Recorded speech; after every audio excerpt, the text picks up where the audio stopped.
Hey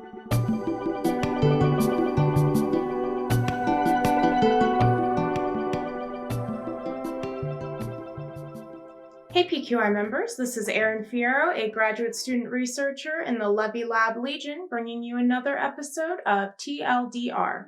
What up?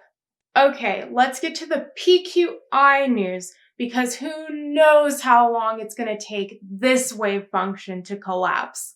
Thank you to everyone who attended or participated in Quantum 2020 Spooky Action at a Distance last week. We had a blast. It was a great time catching up with many of you, hearing about your latest research updates, and taking part in thoughtful discussions.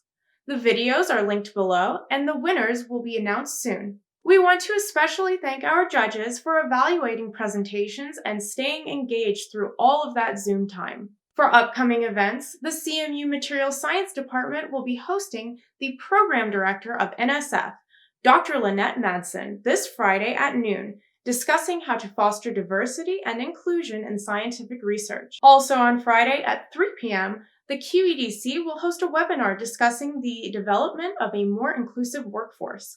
The webinar will have panelists from IBM, Microsoft, Howard, and the University of Chicago.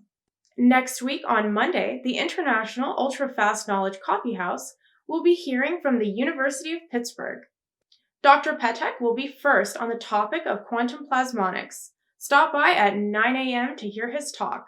In advance of the PQI seminar with Professor David Wallace from the University of Pittsburgh's Department of History and Philosophy of Science, which is ranked third in the world, by the way, next week on November 12th, we asked our friend Aaron Sheridan to sit down with Dr. Wallace and learn more about his work. Dr. Wallace is most well known for his work on the Everett interpretation of quantum theory, and he wrote the book, The Emergent Multiverse.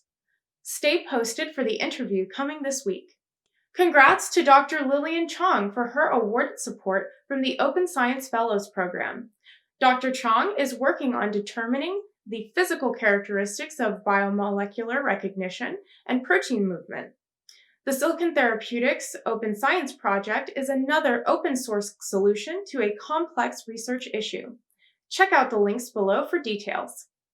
Anyone been using Qiskit? We've been following along with the delightful Jin Sung Kim from IBM Quantum in Season 2 of Coding with Qiskit. Also, if you stick around for the credits, you'll see a familiar name from HatLab, recent graduate Olivia Lanes, as one of the series writers. Finally, for our featured quantum short of the week, check out 2018's first place winner, Slide, a short film that explores the possibility of alternate timelines by following the story, or stories, of a detective and a serial killer. Maybe worth giving a watch to get into the multi-zone before David Wallace's talk. Well, that is all for TLDR this week. Stay PQ engaged, everyone.